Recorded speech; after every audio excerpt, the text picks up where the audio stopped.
Alright, let's cut to the chase. I love Pixar. They're not just my favorite animation studio of all time, but favorite film studio in general. I love their wonderful stories that pull on your heartstrings, and their innovative animation that has revolutionized the industry as we know it. Ever since I was a kid, their films have continued to be some of my all-time favorites, making unforgettable memories that'll stay with me forever. To me, they still are the premier animation studio that I'll be excited for anything that they make. But for the last decade, however, it's been much more difficult to consistently praise Pixar as much as they did in their heyday. People have gone on and on and on about Pixar falling off, not being good anymore, making too many sequels. And on YouTube, I would be bombarded with videos with titles like, "Is this the end for Pixar?" and "The Pixar Problem," "Why Pixar Worries Me," "Disney's Pixar Problem." It's tiring.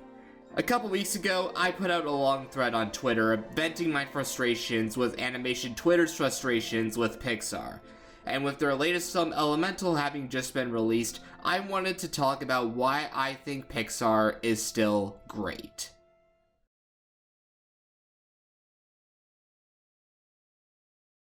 I'm sure you all know the history of Pixar, and a lot of YouTube essayists would tell you something like this. Pixar started out making nothing but great movies for years, then Cars 2 happened, and they've made nothing but sequels since. I remember in the 2010s how everybody was complaining about Pixar making almost nothing but sequels, and wanting them to make more original films again. From 1995 to 2009, what many consider to be their golden age, of the 10 films on that list, only one was a sequel with Toy Story 2. From 2010 to 2019, of the 11 films they released that decade, 7 of them were sequels or part of a franchise, consisting of 2 Toy Story sequels, 2 Cars sequels, a Monsters Inc. prequel, a Finding Nemo sequel, and an Incredibles sequel, with only 4 originals, those being Brave, Inside Out, The Good Dinosaur, and Coco. With the exception of Toy Story 2 and 3, every Pixar sequel has been varying degrees of divisive if you were to ask anyone on the internet, even though most of them were still well regarded. If you look at social media, you'd think that Incredibles 2 and Toy Story 4 are either very polarizing or negatively received, but if you look at the consensus between critics and general moviegoers, they're still highly praised and well-liked films. So now let's look at the 2020s so far. Of the 6 films they've released so far this decade, 5 of them are original films, with Lightyear being the sole franchise film as of right now. You'd think that Pixar would be praised and seen in a new renaissance with more originality. Nope, that is not happening. Some way, somehow, nearly all of these films have been criticized for stupidly weird reasons, most times before they're even released. They've tried doing different things, but it's not the difference that the cartoon community wants.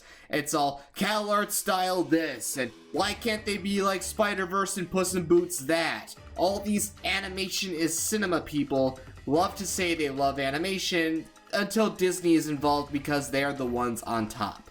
You can have your favorites, but stop turning the animation studios into console wars.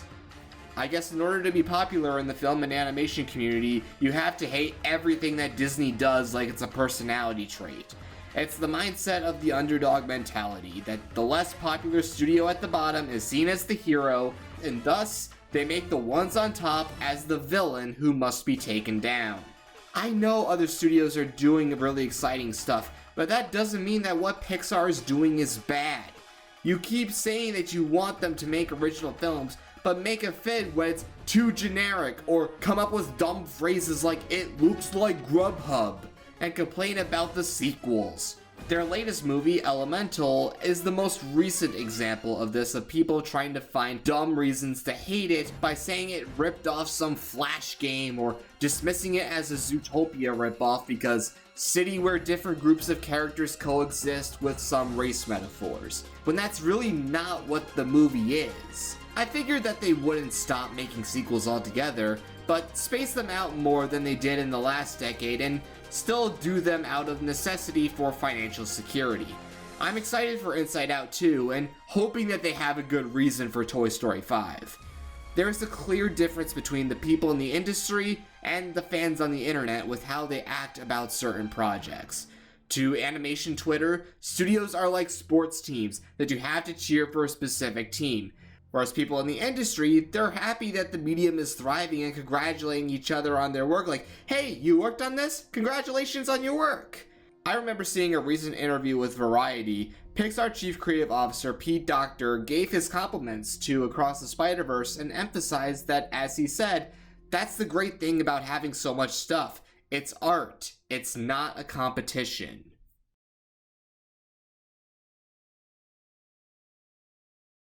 People love to put Pixar in a box. Like, all of the artists are like one collective entity. Every director has their own style and goals for the stories they want to tell, and they may be different than what the people who have a checklist of what a Pixar film should be to them.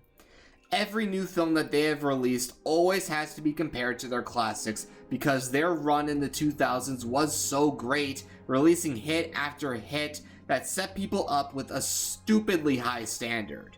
And to those saying that Pixar fell off because they fired John Lasseter, no. Just no. We don't need to bring the hugger back, and he didn't really let more new talent rise to the ranks of other legends at the studio like Andrew Stanton, Pete Docter, Brad Bird, and Lee Unkrich in the feature department and just let them cook. Plus, with some of the studio's more troubled productions like Brave and The Good Dinosaur, instead of letting their original filmmakers realize their vision, he fired them because their stories didn't fit to his liking. Something that he's continued to do at Skydance Animation when he threw out Alessandro Carlone's more interesting version of Luck. Maybe this could be a coincidence, but I feel like lately it's really not anymore, that the most polarizing Pixar films have been the ones not directed by the four guys I mentioned before, and that some of the new creatives at the studio are not just white males. Although no disrespect to them, but I also love to see new talent rise to the levels of the masters and also pass the torch over to them, and I feel like this more than anything has shined about Pixar lately. So let's talk about the new and diverse generation of filmmakers and see what they have brought to the studio.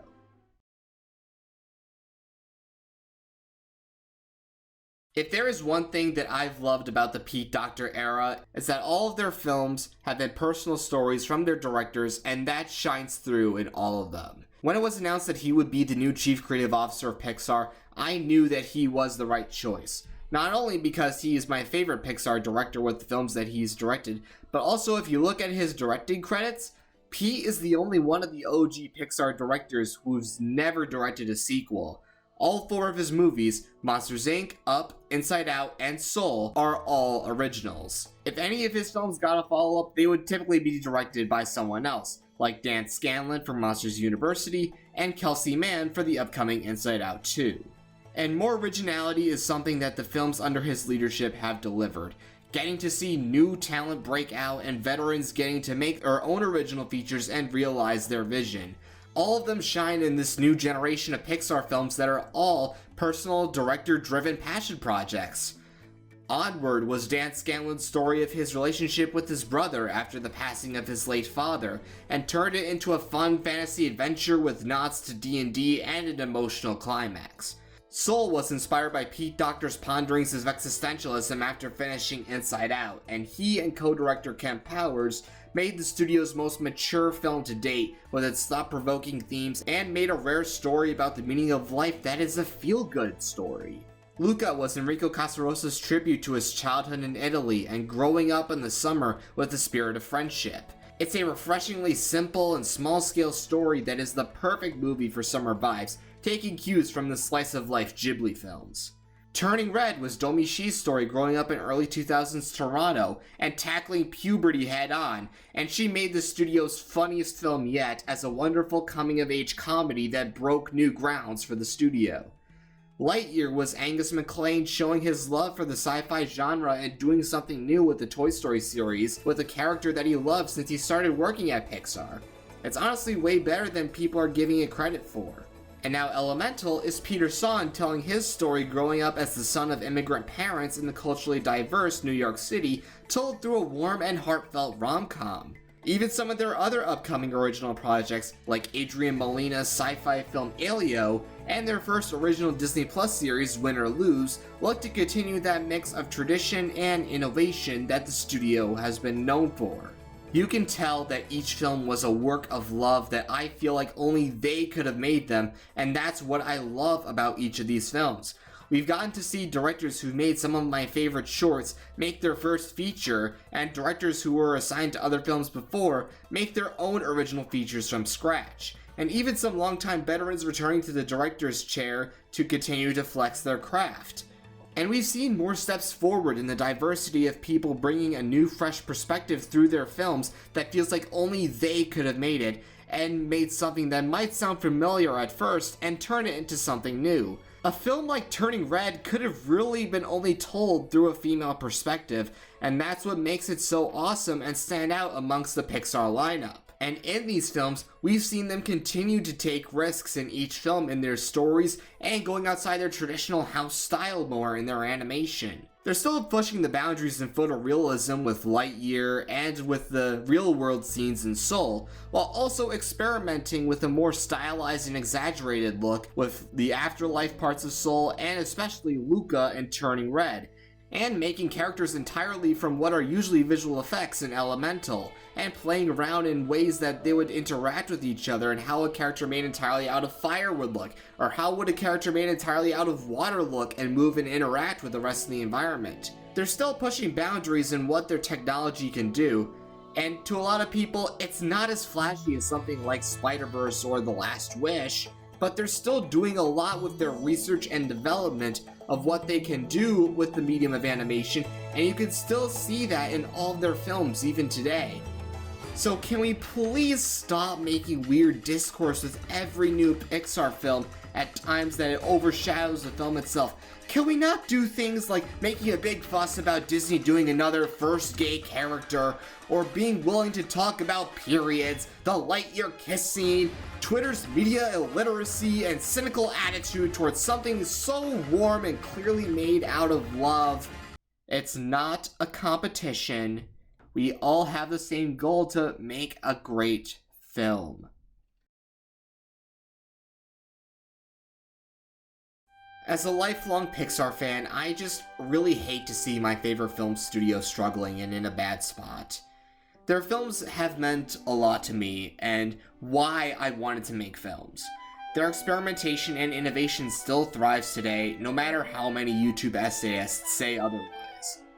After everything that has happened with the pandemic, the damage done in Bob Chapek's leadership by sending 3 of their films straight to Disney+, the box office failure of Lightyear, and the horrible financial start for Elemental, and the recent layoffs, I think Pixar is long overdue for another win. I really don't want to guilt trip you guys, but please give Elemental a chance. It might surprise you, and honestly, the trailers did not do this movie justice. Maybe not all of their films will cater to your tastes, but that's okay. I really miss the days when talking about the latest Pixar film was fun and exciting, and that each new film that they've made was seen as a major motion picture event. But even through all of this, through thick and thin, I will always look forward to seeing anything that Pixar does next.